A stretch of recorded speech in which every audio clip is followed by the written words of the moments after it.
시청자분들이 가장 관심 있게 생각하시는 게 이제 수익이 나냐 안 나냐인데, 이거를 좀 지속적으로 수익이 날 수 있는 전략이 있냐, 이것도 좀 궁금한데 거기에 대해서 좀 한번 설명해 주시겠어요? 그듯이 월가 쪽에서 계속 인공지능 쪽에 인력들을 데려오는 이유는 플러스 알파가 있다고 판단하기 때문이고, 실제로 플러스 알파가 존재를 하고 있고요. 해외에서는 이제 인공지능을 활용한 이제 펀드도 활발하게 진행이 되고 있으니까요. 개인 투자분들이 인공지능 모델을 활용하느냐에 대해서는 만약에 굉장히 성공한 모델이 있어요. 월가에서 이거는 우리가 써야지라고 하는 모델이 있다면 공개를 할까요? 근데 제가 대학원에서 공부할 때 교수님이 이렇게 얘기하셨어요. 야, 저거 다 쓰레기야. 볼 필요 없어. 실제로 수익이 나면 누가 논문데 혼자 하지라고 해요. 우리가 구글링에서 나올 수 있는 자료는 굉장히 많지만은, 그리고 유튜브 등을 통해서 보면은 이렇게 하면 공부하면 돼요, 그냥 안 돼요 라는 말들이 많은 거예요. 되는 거는 오픈을 안 하니까 그렇습니다. 그래서 그 자료는 많지만 그 자료를 그대로 컨트롤 C, 컨트롤 V에서 할 수는 없다. 자신이 만들어야 된다라고 보시면 됩니다.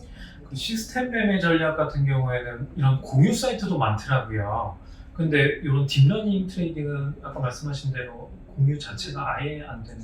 공유를 하시는 분들이 계실 텐데요. 마찬가지 시스템 트레이딩에서도 그 공유 전략들이 그분들이 정말 이거는 꽁꽁 숨겨놓고 안 써야지라는 전략들은 안 내놓잖아요. 예를 들어서 지표 중에 일목균형표라고 있잖아요. 일목균형표도 원래는 일목사님 그분이 그 오픈을 안 한다라고 했었어요. 그 제자분들하고 주변 사람들이 제발 오픈하지 말라고 했는데, 그분이 모듈에서 오픈하겠어라고 하고 오픈하고 나니까 요즘 쓰시나요? 일목균형표? 엘리어트 파동도 마찬가지예요. 그 엘리어트 그분이 그걸 엘리어트 파동을 만들고 나서 그분이 이제 신문사에 이제 그 엘리어트 파동을 이용해서 분석을 했었는데, 그 신문사 사장이 절대 오픈하지 말자 했는데 엘리어트 그분이 오픈하셨어요. 그분 요즘 쓰시나요? 엘리어트 파동? 마찬가지. 그래서 어떤 성공한 모델이 있으면은 오픈 안 하는 게 맞습니다. 저도 오픈 안 하고 있고, 사용하시는 분들도 진짜 플러스 알파적인 부분은 오픈을 안 하죠. 그래서 공유하는 곳이 있긴 할 거예요. 한데 저는 별로 거기를 잘 안 봐요. 이제 안 보고, 여러분들도 공유를 하는 곳, 예를 들어서 아예 깃허브라고 있어요. 거기는 개발자분들이 코드 쫙 올려요. 무료로 볼 수 있어요. 그러면 스톡 아니면 뭐 퓨처 이렇게 쓰면은 그 딥러닝 모델들로 한 게 쫙 나와요. 수만 개, 수십만 개 나와요. 그것만 보더라도 몇 년 걸리는데 그 중에서 쓸 수 있는 건 없습니다. 왜냐하면은 사용할 수 있는 거는 다 잠궈버립니다. 프라이빗으로 해서 보지 못하게 하고 자기만 쓰기 때문에 노력 없이 이렇게 갖다가 쓸 수 있다? 그러면 아니다. 요새 이제 트렌드를 좀 보면은 해외 파생 상품 거래를 하실 때 API를 통해서 이제 거래를 같이 연계하시는 분들이 많이 늘어났거든요. 이 딥러닝 트레이딩도 이 API 연계해서 자동 매매까지로도 이용이 가능한 건가요? 네, 가능하고 반드시 필수입니다. 왜냐하면은 시스템 트레이딩은 보통 연결이 돼 있어서 뭐 if then buy 하면은 실제로 buy를 연결해서 사고 파는 게 가능해요. 그런데 딥러닝 딥러닝은 어떻게 보면 판단까지만 해요. 내가 나스닥 선물을 살까 말까라는 판단하잖아요. 싼 바닥인가 사야지. 지금 바이든이 한 얘기 보니까 사야지. 이제 금리 인상 이제 다 안 했으니까 오를 것 같아. 이렇게 판단하는 것까지가 딥러닝이 해주는 역할이고, 네. 실제로 거기서 버튼을 눌러야 되잖아요. 누르는 것은 이 손가락은 API가 해줘야 돼요. 그래서 제가 아까 진입장면에 있다고 했던 거가 딥러닝으로 그런 판단을 만드는 모델도 만들어야 되고, API도 좀 공부를 하셔서 실제로 트레이딩까지 연계해 주셔서 딥러닝으로 나온 결과값을 연계해서 매수 매도를 하게 하시면은 그거는 가능하죠. 딥러닝 트레이딩에 대한 개념은 어느 정도 잡힌 것 같은데요.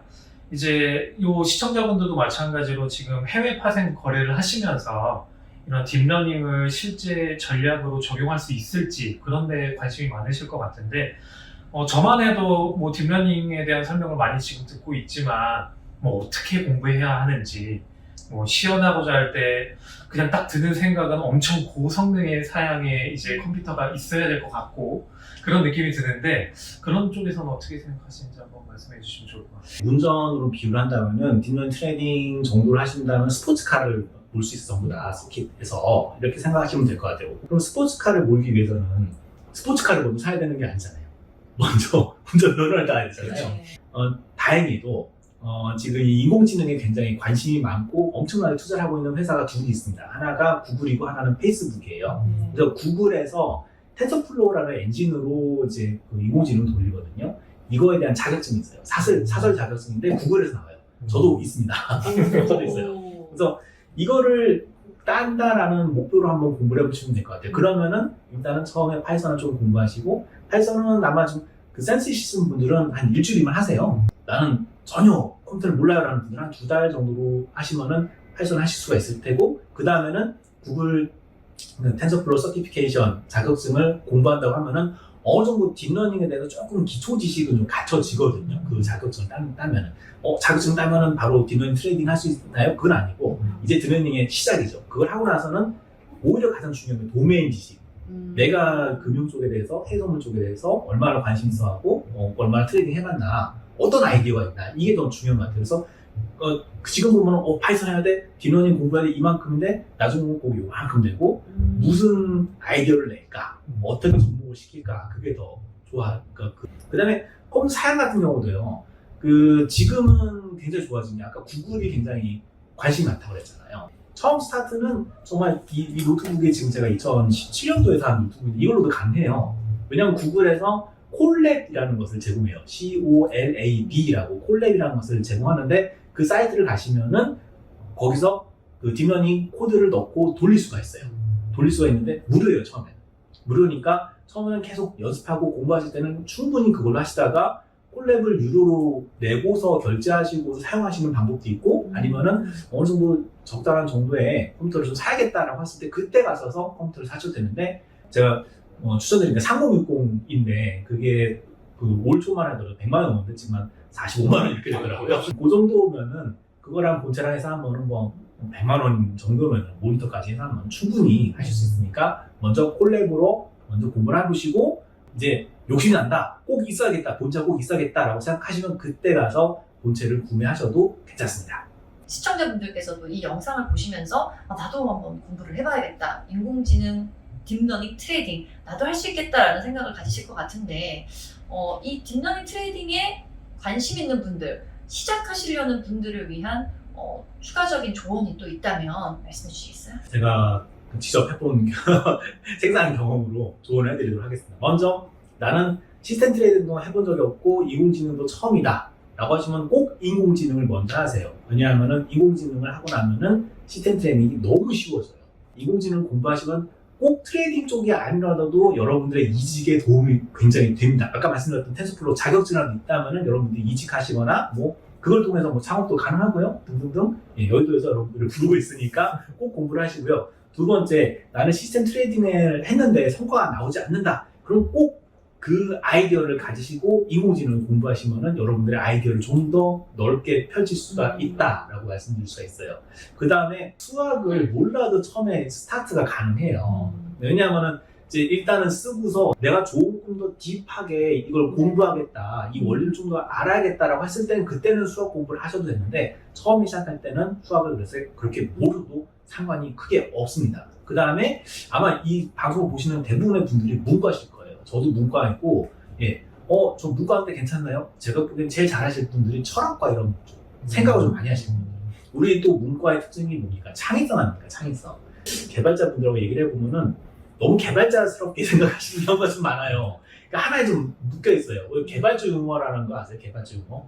그 아내분이 남편분한테 냉장고에 감자 있으면 반만 깎아서 삶아라라고 했더니 개발자분이 어떻게 했냐면 그 감자를 반을 깎아서 삶은 거예요. 껍질 반만 껍질 반을 깎아서. 얼마요 진짜. 그렇게 생각해야 돼요. 왜냐하면은 컴퓨터라는 게 우리가 상상도 할 수 없을 정도로 융통성이 하나도 없어. 융통성이 하나도 없어. 야, 이런 것까지 해줘야 돼 할 정도 다 찝어줘야 되거든요. 그렇기 때문에 융통성이 없어야지 맞습니다. 그런데 그러다 보니까 약간 창의성이 저하가 되는 부분이 좀 있어요. 근데 문과분들은 얼마나 창의적입니까? 그 창의적인 것을 딥러닝에 녹여서 할 수 있는 것이 정말 장점이다. 그러니까 문과분들도 겁내지 말고 하시고요. 마지막으로 하나 더. 뇌를 사용하면 사용할수록 젊어집니다. 만약에 그 영상을 보시는데 내가 나이가 많은데 할 수 있을까라는 분들은 이걸 공부하시면은 머리가 굉장히 젊어질 거예요. 20대 뇌로 돌아갈 수 있는 방법은 딥러닝을 공부하는 것이 좋다. 그리고 내가 안 된다고 남들도 안 되는 것은 아니다. 확증 현황이라고 하는데 내가 안 된다는 것은 이거를 안 되는 거 공부한다가 아니라 조금 더 공부를 해야 되고 조금 더 창의적인 것을 발휘해야 되는 것이기 때문에 그렇게 내가 안 되니까 안 되는 거야 라고 생각하지 마시고 조금 더 연구를 해본다면 충분히 좋다. 너무 장점만 얘기했는데 단점은 아까 말씀드렸듯이 장벽이 좀 높다. 하지만 충분히 그 장벽을 넘을 만한 가치가 있다 라고 말씀드립니다. 네, 지금까지 이소담 본부장님과 함께 딥러닝 트레이딩에 대해서 좀 더 디테일하게 우리가 살펴봤는데요. 딥러닝 트레이딩을 처음 접하시는 분들께도 이 영상이 정말 많은 도움이 되셨으면 좋겠습니다. 지금까지 딥러닝 트레이딩에 대해서 소개해 주신 이소담 본부장님께 다시 한번 감사의 말씀 드리도록 하겠습니다. 오늘의 내용 좋으셨다면 좋아요와 구독 눌러주시기 바랍니다.